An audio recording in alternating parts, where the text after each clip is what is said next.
This is XTP Media.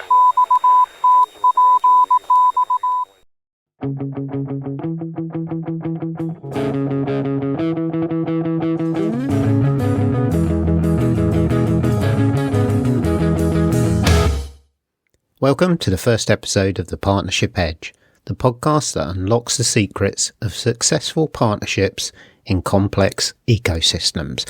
I'm Peter Johnson from XTP, and if you lead alliances in infrastructure, aerospace, defence, technology and public services, this show is for you. In each episode, we sit down with leaders who've mastered trust at scale, and we turn their hard-won lessons into strategies you can adopt straight away. Today, for our launch episode, I'm absolutely delighted to be joined by Stuart Cairns, partner and co-head of Bird & Bird's Infrastructure, Projects and Procurement Group. Stuart and the Bird & Bird team generously supported the launch of our white paper, Trusted Partnerships, Unlocking the Value in Strategic Alliances. In the next 20-25 minutes or so, we're going to explore exactly why 96% of strategic partnerships say trust is critical. But so many are still transactional and creaking.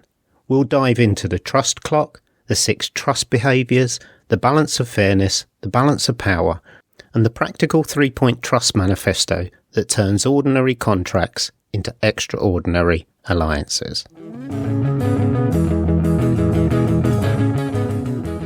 Stuart, welcome to the Partnership Edge. Hi, Peter. Good to see you. Thanks very much for joining us. Listen, Stuart, you sit right in the middle of complex public and private sector alliances. What really first convinced you that trust isn't just a nice to have and is one of those performance multipliers? It's a great question, Peter. I think it was pretty clear when we started to see relationships fall apart or processes failing to deliver the right outcomes for the clients. So to me, trust from the earliest opportunity informs success. Yeah. And, if a bidder can't trust its prospective customer, and if the customer doesn't trust its suppliers, then where do you go? How can you be certain that anyone really understands the other and can deliver on what they're being asked to respond to? We'll come back to how, the expertise of you and the business bake that in, but you obviously have to build a relationship with that client as well, and they have to rely very heavily on the expertise that you'll bring to the relationship. How do you go about making those clients feel comfortable and confident that Stuart and Bird & Bird are going to be a trusted partner? Well, I think firstly trying to get some time with them early in the process. We have been parachuted in late on processes, and it's really hard to build trust in that environment. I think if you can get engaged early, ideally get some face-to-face time in the room, I think that makes a massive difference. These sorts of procurements tend to take quite a while. We're not talking about something that happens in a short number of weeks. They're usually a number of months or years. And therefore, that means everyone's going to be spending quite a bit of time together. And it's good to just build that rapport, build that relationship. And in the same way, I encourage clients to try and build rapport through procurements with their bidders. That's exactly what I think is valuable. So having the chat over a cup of coffee and find out what's going on outside of work, what's going to happen at the weekend, just a little bit of more general, relaxed conversation, I think helps people get to know each other, helps show that it's not just about, the job or invoicing or anything else. It's actually about trying to do a good job and understand properly what's important to the client. I think it's really valuable. And I want my clients to enjoy working with me and my team. I want them to actually look forward to engaging and meeting up and actually just drive that through the entirety of the process and everyone they engage with.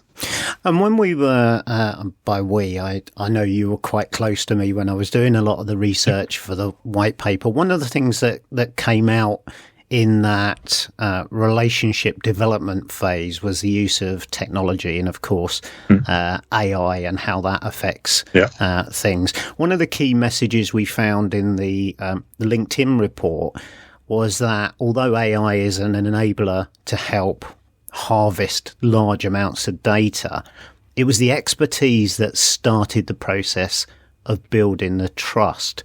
How do you, in the relationship you just talked about building with your clients, how do you go about convincing them that technically you've got that capability and that capacity to support them in the right way? Because that's really where this starts. Well, I think there's nothing better than others advocating for you. I think I'm a pretty modest guy, and actually it's harder to talk about why you're very good at something and why you're the right person for the job. Whereas if another client comes to their peer and says, look, Bird and Bird will do a good job for you, or they know what they're doing, they're very practical, they're very pragmatic, they're very commercial. That's what we want, and I think it's a really powerful thing. And actually, in our world, we're very lucky that often even the bidders come to our public sector clients and say, we take comfort, we have confidence in processes that are supported by that team, because we know they'll be well thought through. We know that there'll be good engagement at the right time about the right things. And also, possibly most important, they'll be respectful of time and cost, because it's a very expensive business bidding for public sector opportunities, and the process can get ahead of itself, or it can take on a life of its own. And you'll know that from your engagements, that if you end up talking about everything, or if you end up engaging around everything, then the cost just racks up, and that just increases risks. Increases the risk, and definitely doesn't drive a better outcome. Okay, so let's talk a little bit about some of those failures in the process at the moment. The white paper and the survey of the 48 strategic partnerships found that almost everyone, 96%, said trust is critical to success. But what we also found was that almost half, 44%, reported limited openness. From the buyer side, and you advise clients every day, what are the most common traps that destroy trust before the ink's even dry on the deal? I think the thing that undermines all of this is it's quite easy to say you're looking for a trusted relationship. It's quite easy to say partnership, collaboration, good engagement, openness, transparency are fundamental. It's really easy to say that. And in many respects, we see it appearing as a theme in almost every major project. But it's not enough to just say it, is it? So, you need to know it and live it and actually make sure it's core to everything that you do. So it's not a soundbite. It should be an absolute commitment to be open, to be engaged, to be transparent. And actually, every decision that's taken on that buy side should be in the context of, is this transparent? Is this open? Is this likely to build trust or undermine trust?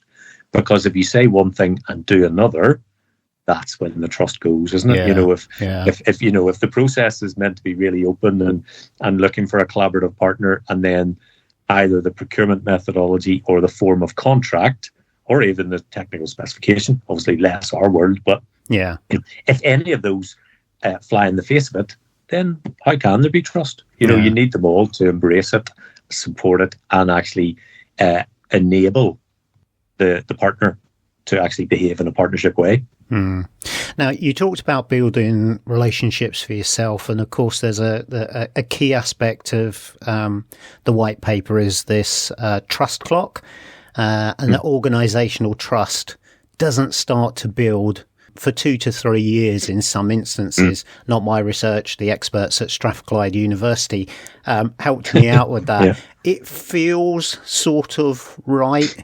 And it feels like the right sort of time. But as a procurement lawyer who, you run early market engagement on multi-million, billion-pound infrastructure projects, not only in the UK, but across the world, how can buyers and suppliers start building that trust early without tripping over the procurement rules and risking legal challenge. We see that threat of, if you're going to engage with the market, you have to do it in a way that doesn't shut the door on that risk to challenge.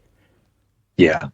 Well, look, anyone who knows me well knows how committed I am to market engagement. I absolutely believe it's key to getting good outcomes. If your market doesn't know about the opportunity, obviously, if they don't know what you're trying to do through that opportunity, and if you don't engage with them early and take the chance to test the approach, then I think you miss out on a really obvious opportunity to inform the longer term success. Certainly from a UK perspective, there is nothing, and EU perspective, there's nothing in procurement law that prevents it. In fact, it's now clear that it's encouraged, which is a fantastic development because, for all the reasons I just said. So as long as you, apply a process or an approach that treats everyone equally, broadly speaking, that is open and transparent and non-discriminatory, then you can absolutely do this without tripping up. I do see organisations who are really reticent to do it, and they're worried that they might say the wrong thing, or they might, do something which undermines the integrity of the process.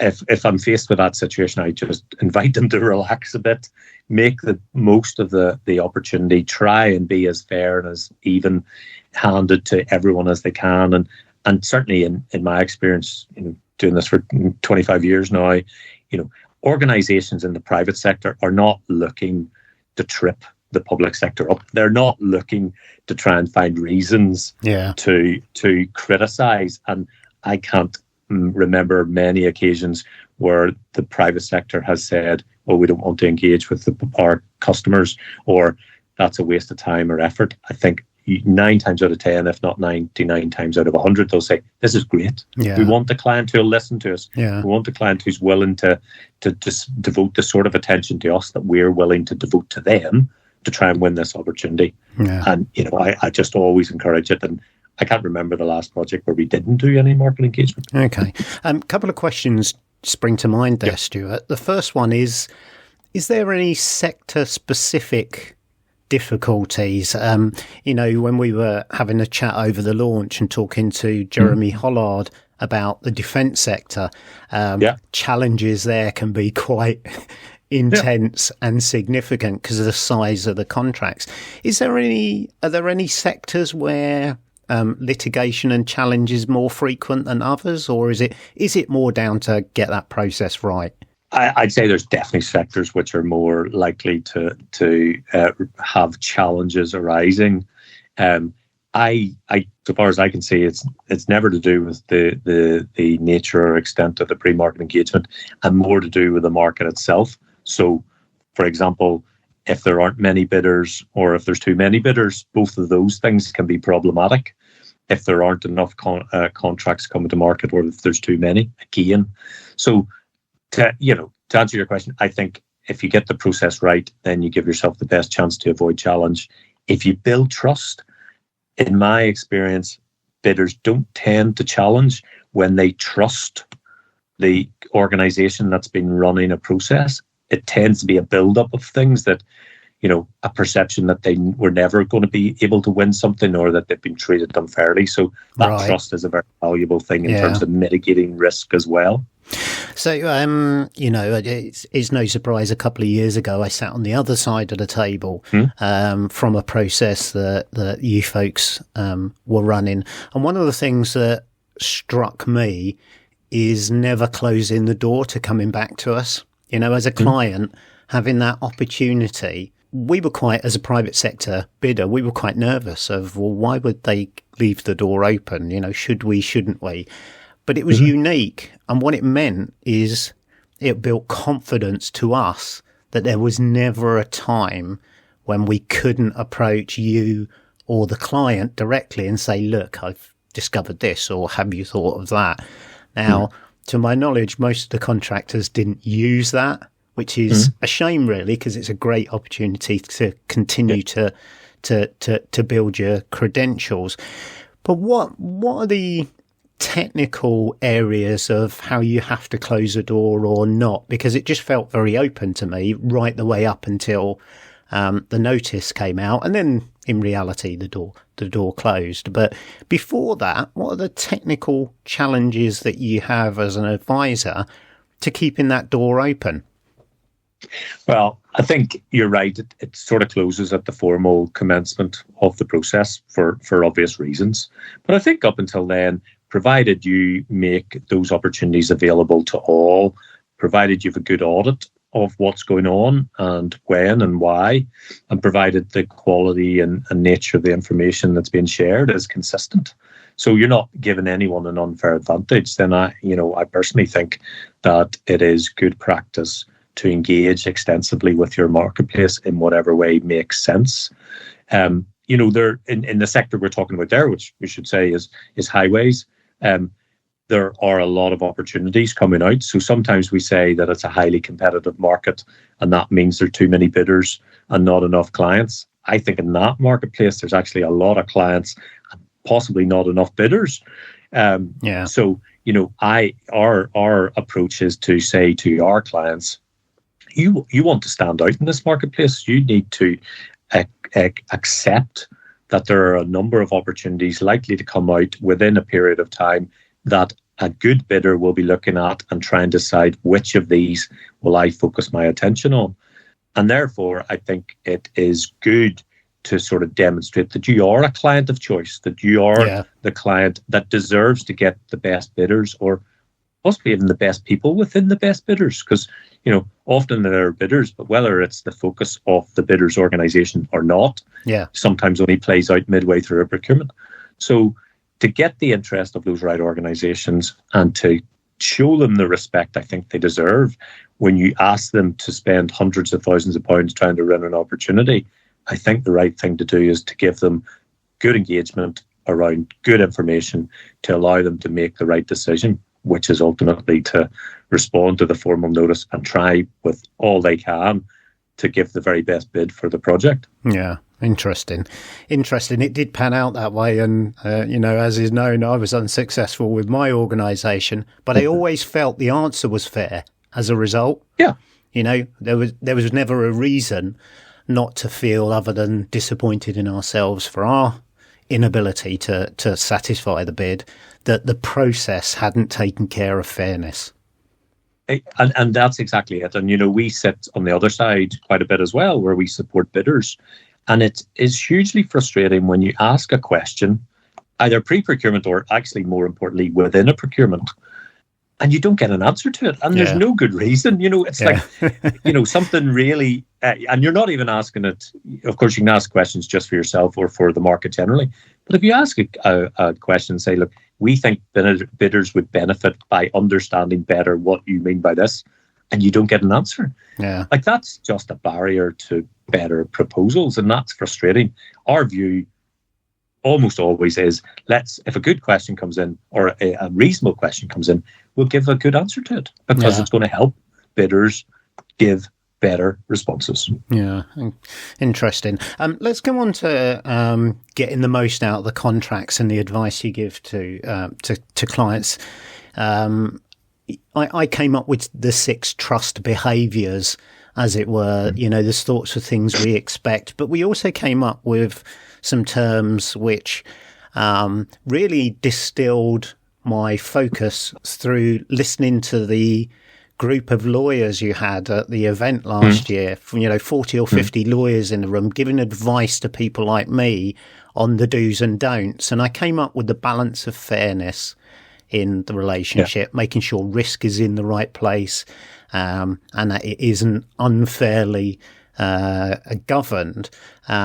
But also this term, the balance of power as well.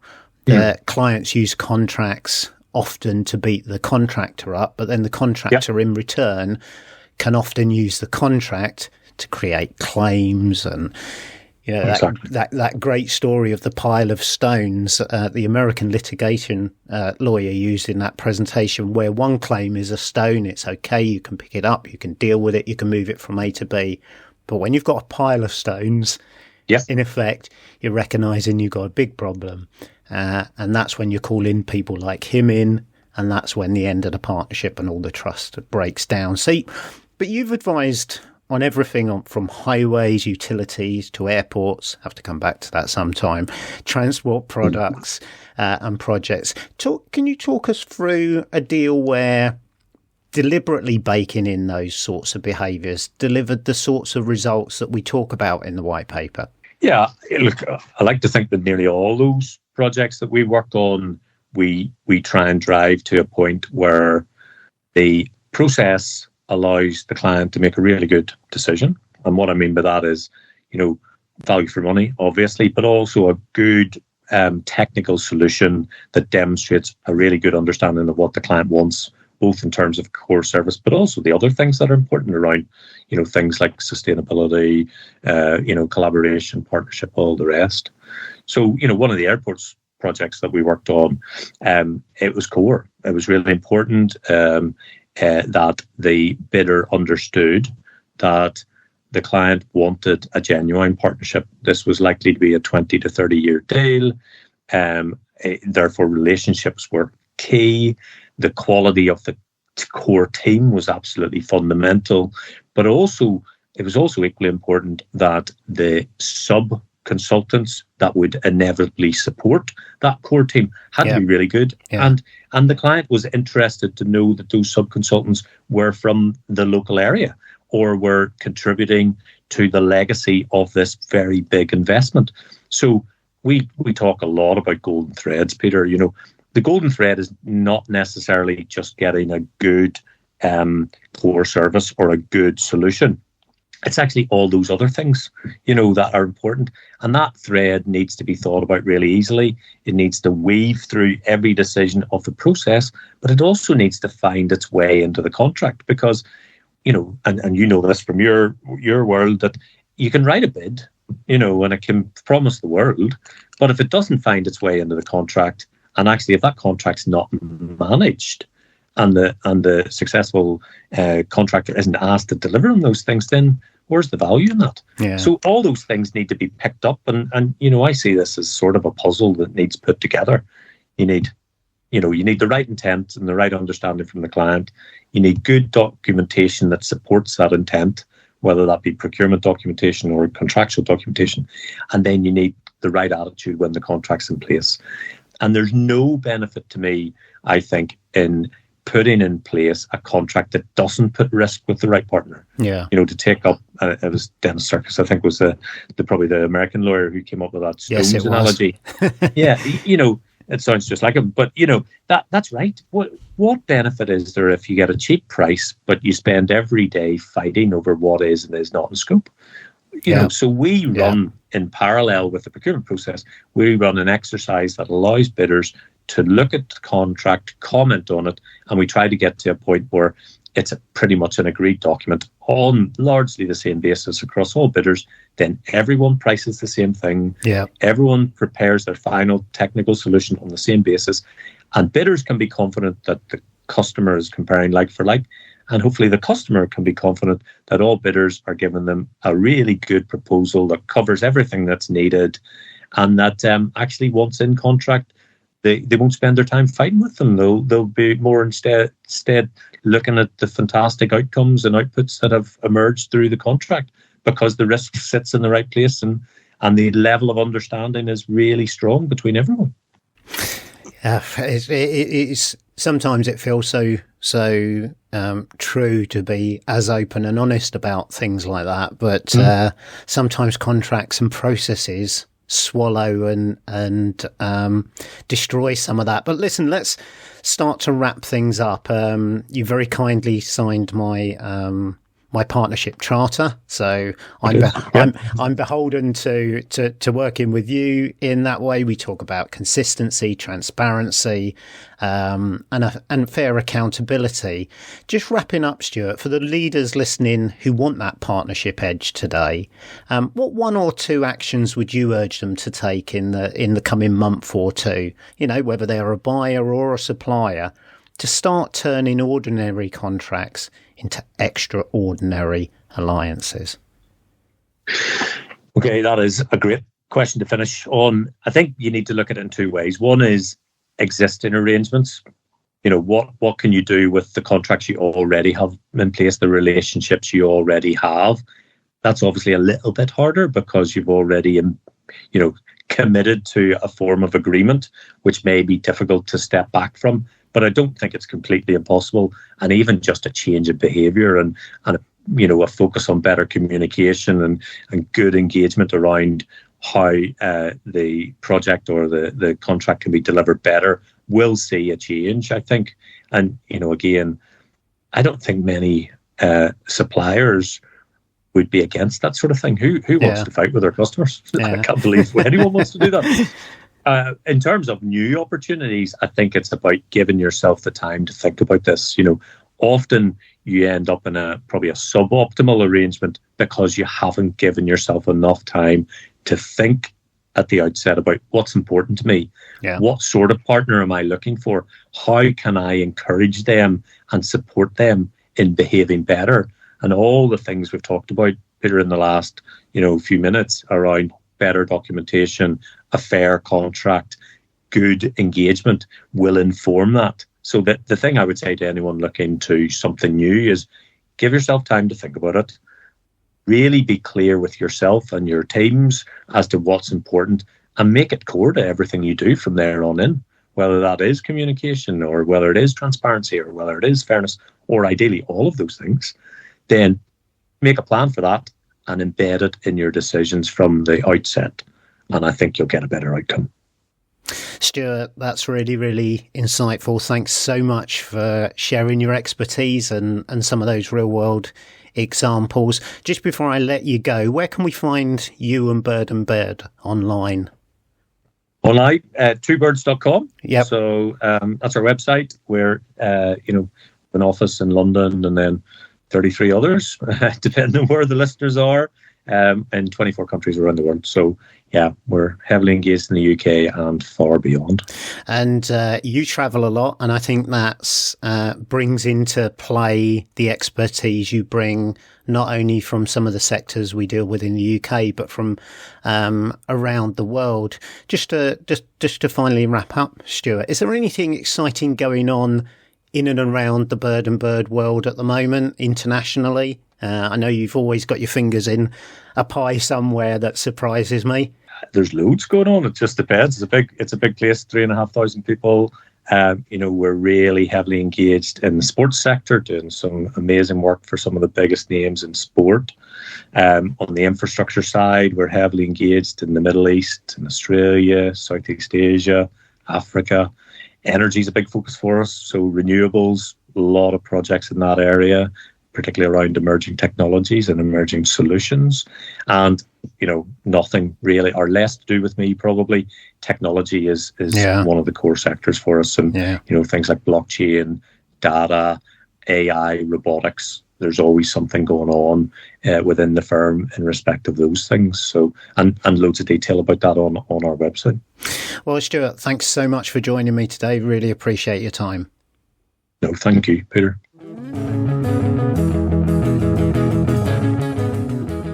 If you want the full playback we've been talking about today, head straight to the show notes and download the Trusted Partnerships white paper for free.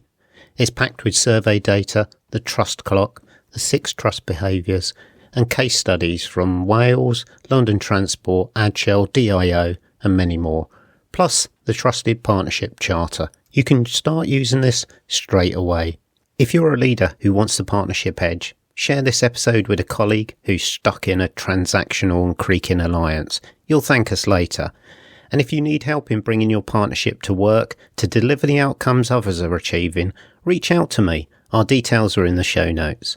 I work with organisations that recognise trust as a performance advantage and are ready to turn it into a repeatable capability. Huge thank you again to Stuart Cairns and the entire Bird & Bird team for supporting this white paper and today's conversation. If you enjoyed this launch episode, hit subscribe, leave a quick review and join us next time where we'll be talking to another alliance leader who will be unlocking more trusted partnership secrets. Until then, I'm Peter Johnson. See you on the next episode of The Partnership Edge.